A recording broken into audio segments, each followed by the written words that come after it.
Tori, thank you so much for jumping on the AIM podcast. Thank you for having me. I'm very excited.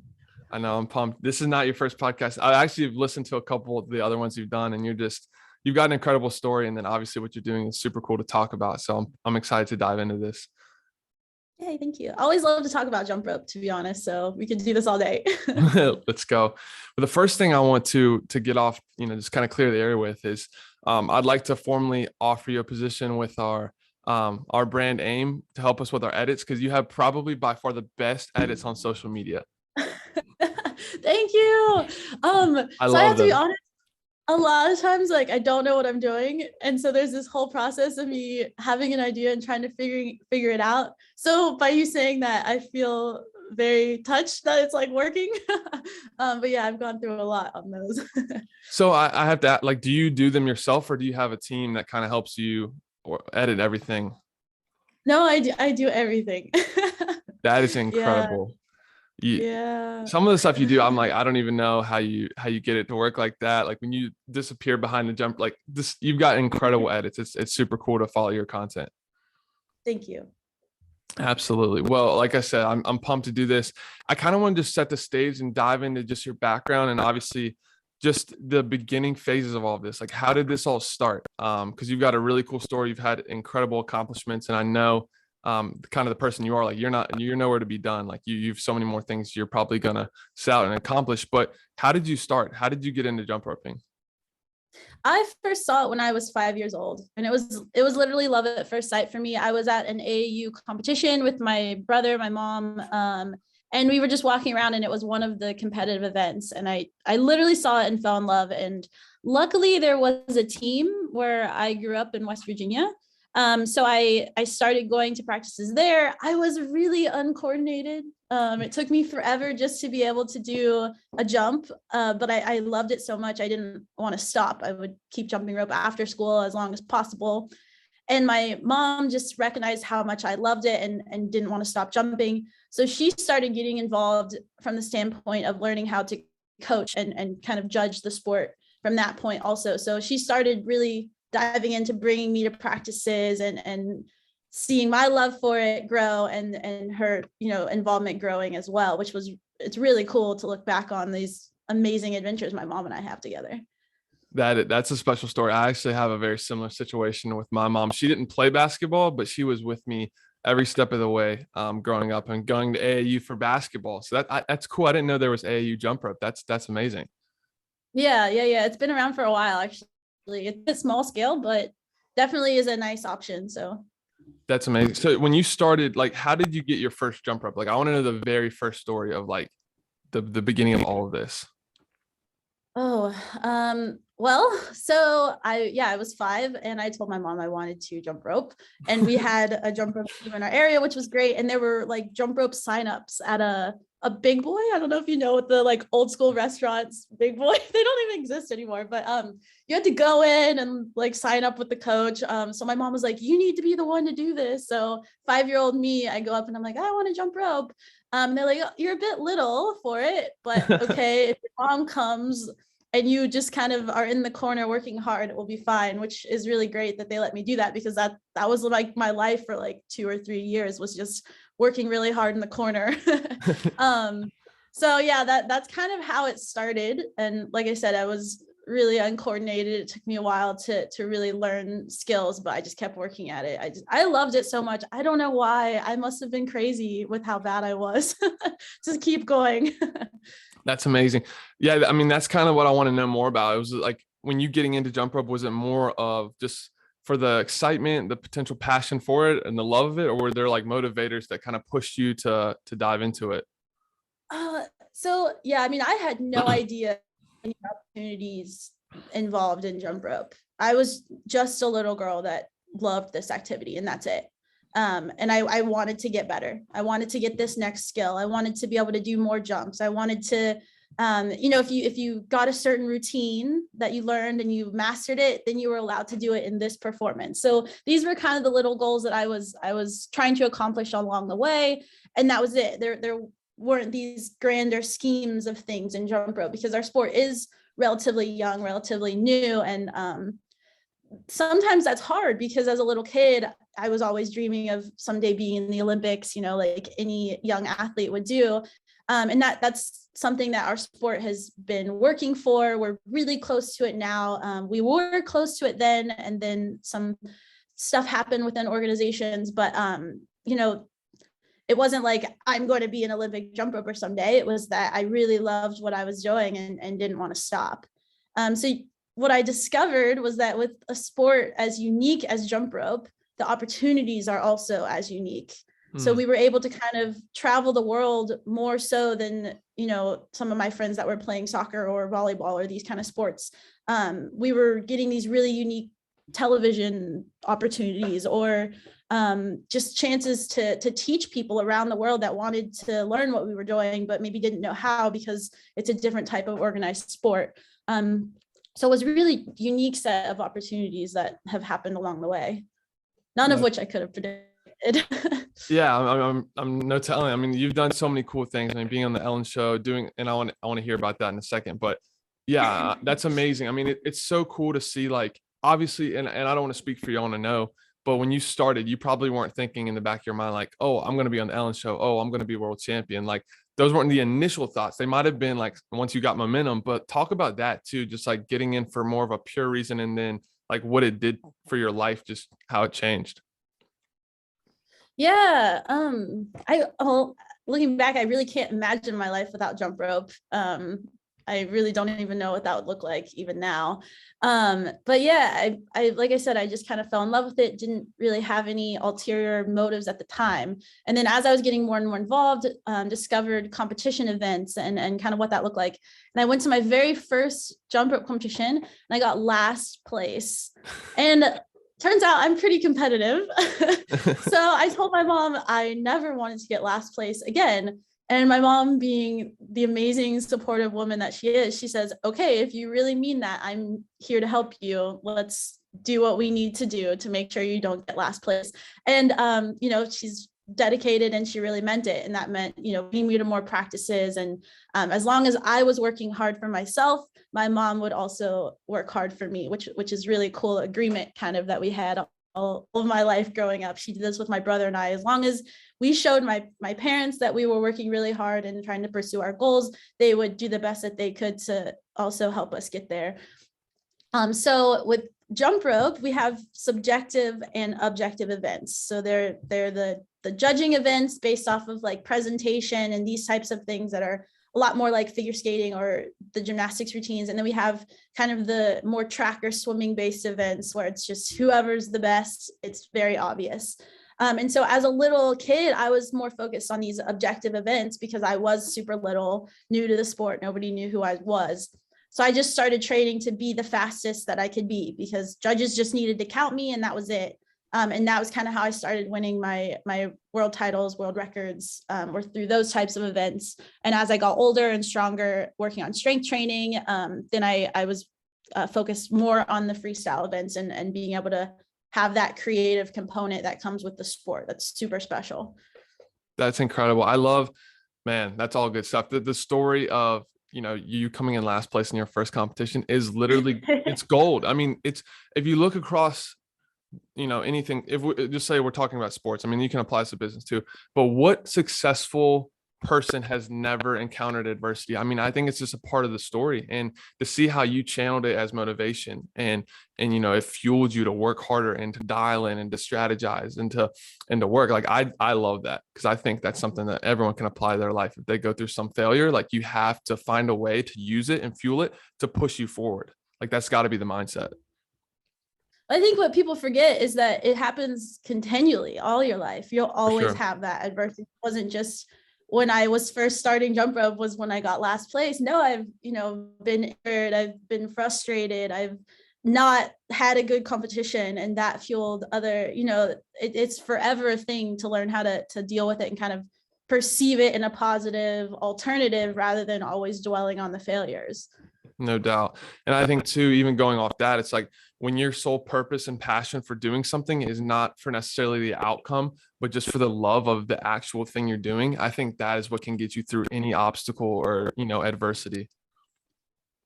Yeah, that's definitely true. I think other people would also like always ask me, kind of what my secret is with jump rope. Like, well, why are you able to beat us, or why are you able to get them? My answer was always that I'm not even training to beat this other girl. I'm literally just training to beat myself. And that was something I learned really little. I think because I was alone in the corner trying to get these jump rope tricks just because I loved what I was doing. It was just about bettering myself and focusing on what I was doing and trying to be the best that I could each time versus focusing on someone else. And that was also a really important lesson to carry through onward. That is incredible. I love that. I want to know, talk to me about like at what point in your career in your life did you see a shift? Like, I want to know about the tipping point where you're like, man, like this is fun, competition is going well, but like I want to know, where was that point where you're like, man, this is actually going to be a huge part of my career, a part of my life, and probably change the rest of everything I do? Yeah, I mean, I think that exact point, I always kind of say there's not really a specific point. It just kind of built it was like the harder I was working, the more these opportunities were happening. But probably in college, I went to college and there was no real jump rope option available for college students when they left high school. So we have some really great programs up through high school that you can do, and you can keep competing into college. There's really no age limit, but we don't have college teams. And that was something that I wanted to solve going to Ohio State. So I started this Ohio State jump rope team. We helped other schools get started. That's so cool. This is a whole other subject, but now we have the National Collegiate Jump Rope Association. We're a nonprofit org, and we're helping schools do that. So this is cool because we were able to kind of start this process of providing college students in a place to continue pursuing jump rope. But when I was there, this wasn't a thing. And so kind of my way to keep doing it in college, because training alone was really difficult once I went to school and left home and left my home team. I started doing a lot of performances. I joined kind of a performance group. We were doing NBA halftime shows every weekend. I started then with this team at Ohio State. We started doing like alumni performances or basketball games. And it just kind of was growing. And I started discovering this new side of jump rope outside of competition. And I really do love competition. I love, like I said, trying to better yourself, beat yourself. But this kind of creative side of jump rope just opened up a new world because I was no longer limited by the rules that, the judges have in place for scoring a routine or something like this. So I think this was kind of where there was a little change that started, knowing that our sport isn't quite in the Olympics yet, but there's this opportunity to keep jumping rope and doing what I love. And then when I graduated university, I had this offer to either, do a show with Cirque du Soleil or pursue medical school. I was like, well, the circus is only now. Like, this is my one chance in life to do this. If I say no now, I'll never be able to do it. So I went this route and have really learned a lot along the way. And I think as long as I'm still doing what I'm loving to do and being able to kind of push jump rope and push myself, it's definitely been a great decision. I love that. That's so cool. Yeah, I think what you've done is not only have you excelled from a personal standpoint, and I want to talk about this a little later, but you've really made an impact on the sport and the people around you, which that's the kind of stuff that gets me fired up. Like seeing people that it's so much bigger than you. Like, what's your motives and your motivation and ambition to see other people succeed and see the sport as a whole succeed, I think it's super admirable. Thank you. I do think that in this way, okay, granted, it would be really awesome to have been training for the Olympics since I was younger. It's also really cool to be in this position of driving a sport, kind of trailblazing, pioneering where this activity goes. And that's really like a one-time thing. There's not a lot of people that get the opportunity to do that. So I definitely feel very lucky to have, or I feel that I have this responsibility to do the best that I can for the sport of jump rope and all kind of future athletes that are coming up into the sport. That's amazing. I want to hear a favorite, like a story of maybe one of your favorite moments throughout your career, whether it be Ellen's show, something that's really cool that's happened. I want to hear a quick story before we dive into this next topic. Yeah, one of my favorite trips ever was going to Kenya. And normally my Kenyan bracelet, normally I have it on. It broke a few weeks ago. But I had it on my wrist for 10 years, which is crazy. But this was a really, really cool trip because it was a reminder of how important jump rope is to people. We went to Africa to help them host the East African Rope Skipping Championships. It was a new event for them. And there are really incredible jump ropers in Kenya. We were in Kenya specifically, but there are really incredible jump ropers in Africa. And then we taught a camp after the tournament. And literally from the moment that we were allowed to be like awake and with jump ropes in our hand, these kids would be like, all right, let's go, teach us skills. They were so hyped. Yeah, they were so hyped until we were forced to kind of stop for the day and you had to go to bed. Wow. And so we did days, like full days like this. And this was so inspiring because sometimes you can get stuck in a rut, you know how it is with training or feeling like you're not going forward with anything. And this was a really memorable moment because just the passion that these kids had to just learn a skill and the excitement that they had for like accomplishing something so small in the world. Like we have these skills called toads or frogs or Krugers, like they got these skills and then they were beaming and that absolutely changed their life. So that was really one of my favorite moments, was being able to jump with them, perform with them, see what their life is like, and then be able to kind of share that passion across cultures. That's a really cool story. Thank you for sharing. And I'm sure like, I love the fact that, you know, you brought it up, like we can get caught up in our own ways, caught up in like in a rut in the rhythm, but then when you experience something like that, it can really change your whole perspective on like not only what you're doing but just your life. Like wow, like there's so many other people around the world like living in a different way, and they get so excited about things that sometimes we take for granted. Not saying you did, but I just think that's such a powerful experience that you had with those kids. That's amazing. Yeah, definitely was memorable. Let's go. Well, I want to dive into training. Like I really want to unpack this and hear more about it. And I'm sure there's a lot of people listening that probably don't know what goes into, like, you know, it's easy to go to your Instagram and see all these crazy tricks you're doing and all this cool content, but like talk to us about like the actual training, what that looks like, the volume of, you know, actual jump rope. And then I want to hear kind of what you do outside of jumping rope as well to stay fit and to improve your skill. Yeah. So for sure, my training has changed over the years. Like when I was first starting and I was focused on just learning jump rope, it was incredibly technical, and jump rope still is very technical. There's so many small movements that you have to master. So really, I always tell people the best way to train for jump rope is to jump rope. It's not necessarily about spending more time in the gym or more time on the treadmill or, you know, whatever that. It's really like one of these technical sports that to get good, you have to do it, and you have to do it a lot. And so as I was young, that was really where a specific amount of my time was spent. As I was getting older and wanting to break those world records, get better, I was really focused on a lot of endurance training and building my strength. So I was able to do these more powerful skills.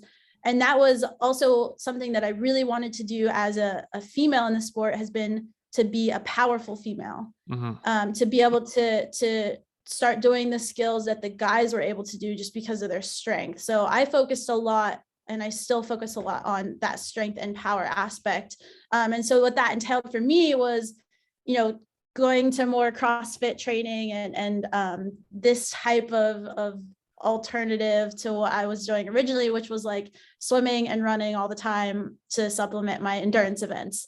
And so now in the performance world right now, we're between seasons. And so I'm focused a lot on tech skills again. And then I'm doing shows. So that's what I'm doing as my job at the moment.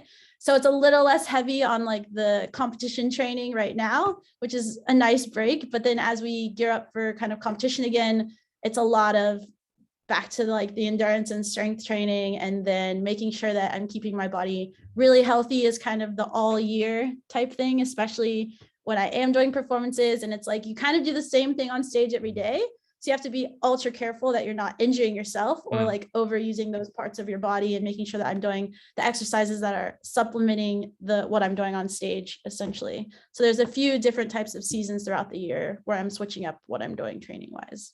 Wow, that's super fascinating. So like right now you're in Germany, you're still doing shows. So the majority of the training practice, whatever you could say, is more of just like repetition, routine based, where it's like not necessarily, I mean, there's skill involved, but it's more so you're trying to master that routine that you're going to be performing. Yeah, I mean, I have that routine mastered. Like that's what I'm doing each and every night. I'm gonna knock on wood that I have a really good show tonight. Let's go. But a lot of it is it's almost like doing a lot of physical therapy exercises. So I'm making sure that I have really, really good warm-ups before the show. And after the show, I'm hitting you know, like leg muscles that I'm not using so much right now because I want them to stay strong and I want to make sure I'm not getting injured through shows because I have had those injuries during performances and this is really hard because this becomes now my job. So this is my way of making money. So I need to make sure that I'm taking care of my body, but I also want to make sure that I'm ready in time for training for competition season as well. So this is actually a really fun part because my day is so varied between waking up, making sure I get my training in that I need, you know, kind of break in the afternoon with my online work and then getting ready for the shows in the evening. It's That's a full amazing. day. I love Yeah. that. What does recovery look like? I know you've got like different stretches and you said like a really good warm up, a good cool down. And then like, I want to know about kind of what it takes to do recovery. And then also like, do you guys get off days? Like, how does that work? Yeah, it's actually really tough in this business, especially in the holiday season where we don't really have any off days. We might get one a week. Wow. If we're really lucky, you know, have two. And so this is something I have to be really careful about, making sure that I'm taking care of my body, getting the sleep that I need. I do a lot of foam rolling. I do a lot of like massage gun and trigger point and this kind of thing. I really rely on it. And then once again, I have to make sure that I have a really good warm up in shows. And I know that difference of when I like didn't properly warm up and then I really regret it kind of the next day because I know, okay, I have another 2 weeks of shows before I get a day off. So I need to be really smart about how I treat my body and what I do. And part of it also is what I do on stage because I'm definitely not the person that can make things easier. Like if I feel like I'm not working hard out there or like giving my all, I don't feel like I'm doing my job properly. And sometimes that can be dangerous because it's like, okay, I should probably take it a little easier, but that's just not the person that I am. And I just always think, okay, someone in the audience tonight has never seen what I'm about to do. So I have this obligation to just do the absolute best that I can and show them some really cool jump rope stuff. But yeah, sometimes that can be something that I need to be careful with because we do so many performances and all the time, you know. I love that. I want to know, do you have like a pre-show snack or meal that you eat every like before every show, or is that consistent in your routine, or does that change? That changes. Sometimes I have like a banana. That's kind of consistent. I'll do it like every other day. I do usually have a coffee because the theater readily gives us coffee. So I'm super into that. But also it kind of, my life changes between when I live in America versus when I live in Germany. Like when I'm in the US, I have like the normal products that I rely on, or kind of my routines with like drinking proteins, aminos, like all of this kind of stuff. But when I'm in Germany, where it's a little harder for me to access the stuff that I'm used to, I almost have to like revamp my life and kind of figure out what's working better for me. And it's a fun experience for sure. But it definitely has taken some learning about like the language and how stores work and where I can find stuff and this kind of thing. So for sure, yeah, there are days where on like Sunday, everything closes down. And sometimes I forget that because in the US, I'm so used to just being able to like pop over to the grocery store and get what I need. So I'm like, oh shoot. Like for Christmas, it was like Christmas, everything was closed. And then the next day was a Sunday. And I wasn't thinking about this beforehand. So I was like, oh No. man, this really like, so this is a little bit tough. You have to stay on top of like making sure that you have everything that you need. But I think, yeah, my biggest routine is like, before I warm up, I kind of evaluate how my body is feeling that day based off of like the training that morning or the day before. And making sure that I'm like prepared as prepared as possible from that warm up to make sure that I'm having a good run on stage and still able to train what I want to train the next day. And that's kind of really where my biggest focus is, because I'm not doing huge competition training at this moment. So I just want to stay really healthy and make sure that I'm maintaining what I need. That's so cool. Well, with competition training, real quick before we move on, I'm just curious, is there certain seasons throughout the year that's like a main focus, or are there competitions throughout the year and you just kind of like get ready for whichever one you want to prioritize? No, it's a definite season. So well, it's been changing in recent years because our sport has been changing, but usually summer is like the huge national world competition. So you're usually they have like the US qualifiers in the spring.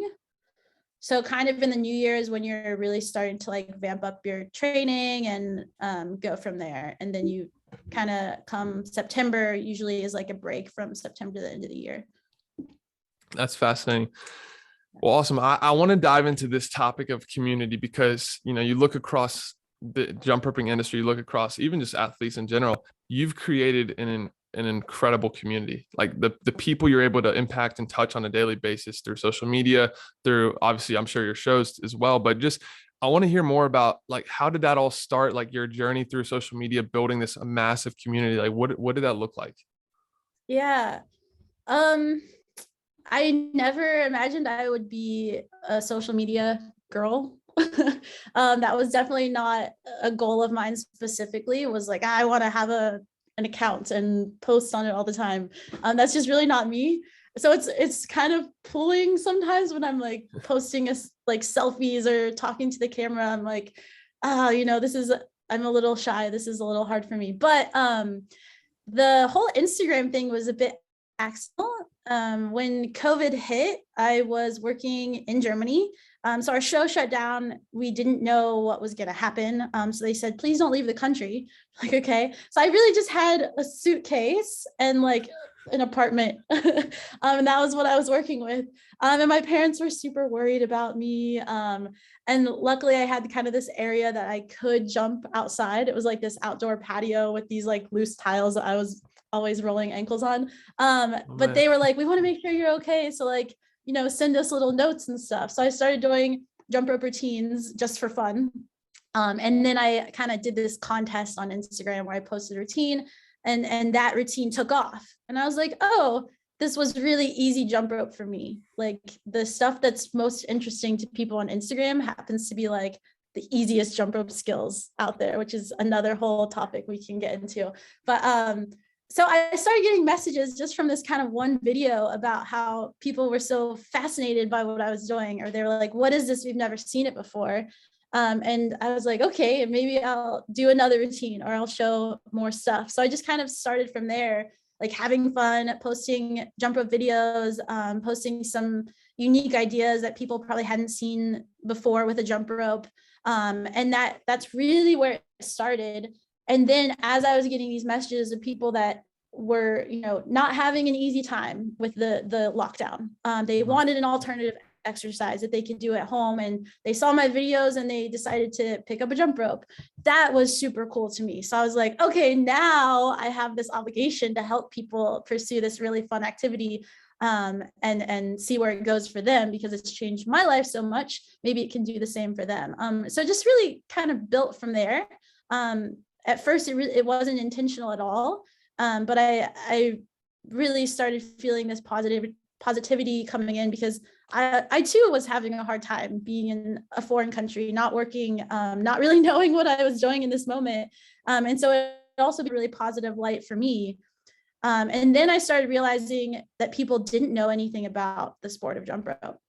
And that's sort of like the easy skill things come in because the best jump ropers in the world are not on Instagram. Like I will 100% say like Really? the incredible jump ropers that do amazing things with ropes do not have huge Instagram accounts. And that's what people don't understand because they'll see like a boxer or someone who's maybe picked up the rope within the last year or two post a video and it goes viral and they're like, this is amazing. I'm like, actually, this is the level of like a kid learning to dribble a soccer ball in our sport, which is what's like really wild. So I kind of feel also like I'm trying to help people slowly understand what we do in the sport, because if I posted a video of like my competition sequence, I mean, I do this sometimes and it's just like, there's not really a response because people don't understand what the heck I'm doing, which is really interesting that that's how technical our sport is, that people just like are missing skills that are happening in 0.2 seconds,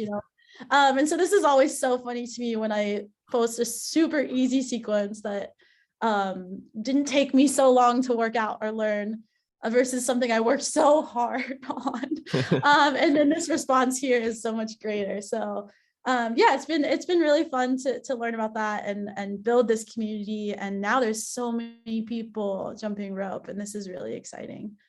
Yeah. That's amazing. Yeah, no, I can relate to that on the side of, I'm not gonna lie, I'm probably a little naive to like all the intricacies of jumping rope and all the skills, but it is so cool to just see someone with like your energy too. I think that's a big thing that you do is like your content is full of energy, people gravitate towards that. And I just think it's cool how you've literally, you took your passion and created purpose, and like now it's so much bigger than you. Like you're making an impact worldwide, and like if more people can find ways to do that, find what they love, and like, okay, how can I turn what I love into my purpose and ways to just literally make an impact and help other people, that you're winning. Like that is the key. That's the key to life. And I think that's something you've done at a high level, and you're going to keep doing it, and you're going to keep excelling. Thank you. Yeah, definitely in the plans. I will say, I think jump rope is a really perfect activity for that. I mean, I won't lie, with the terrible pandemic situation, it worked out great for jump rope because it is so portable and accessible, and you can do it in a 3x3, area space quite easily. And it's enough of a challenge for people to be interested and kind of get them hooked on something new. And this is really important for people to kind of have that alternative route to go. And then the other thing that I really love about jump rope, besides the fact that it connects people from all over the world, is that everyone jumps in their own way. So my style of jumping rope is so different than how you jump rope, how the next person jumps rope. Yeah, and I mean that's actually such a beautiful thing, because we can kind of do the same skill but in our own unique way of moving and using the rope. So what I've found is that people who are picking up jump ropes just since a couple years is that they're doing skills that we're not used to in the sport because we train progressively, but they're doing them and they're really creative or really unique, and they're things that maybe we were stifled with our sport training that we didn't think about how they're using rope in this way. And this is really, really cool to see, this kind of expansion of creativity of using this like very like inexpensive product. That's so cool. I agree. No, that's such a good point, because you look at it and like there's the creative element, there's the artistic element, just kind of being your own unique. There's the community element, which we've talked about, but also, and I know it's obvious, but even just talking about it is like there's the health element where like people are legit getting extreme health benefits, and like we're living in a time right now where there's so much going on with our health in the world, and it's like, man, you're promoting something that's like it can really help make an impact on people's health and like their wellness, which I think is incredible. Which is awesome. Well, this is fun. Kind of the wrap up thing. I just would love to hear, like, what are your goals? Where are you headed with this? Like, what's the long-term play for you? And then kind of what are you going to do to get there? Like, where are you headed? I mean, that's a pretty loaded question. I think this is always tough, because the way my story started when I was 5 years old was that I was just following something I love to do with no idea of the opportunities or where it was going to take me. And I still feel a lot like that little girl with the jump rope. So I don't necessarily know some of where these opportunities are going to take me, but what I have felt that I've been able to do in the last 2 years is kind of take control of that, because forever we were waiting on our sport to be in the Olympics, and that's something that I don't have control of, that a lot of people don't have control of. So I felt like we were training so hard, hoping that people notice us, but in the last couple of years, what I've discovered is that there's so much that I can personally do and I can take control of to lead that. And that's been one of the biggest life changers, is like, well, how do I want this to go for me, and how do I want to be able to continue jumping rope? So I think as long as I'm going forward with that pure love of jump rope, which I have not lost in over 20 years, and I can't imagine losing it, for the rest of my life, I feel like I'll be successful as long as I'm staying happy with that rope. I love that answer. That's amazing. And you're going to keep killing it and do so well. And I'm pumped to see your journey continue to unfold and all the people you're helping. So I really appreciate it, Tori. Thank you so much for coming on the AIM podcast. This has been a blast. Thanks for having me. Let's go.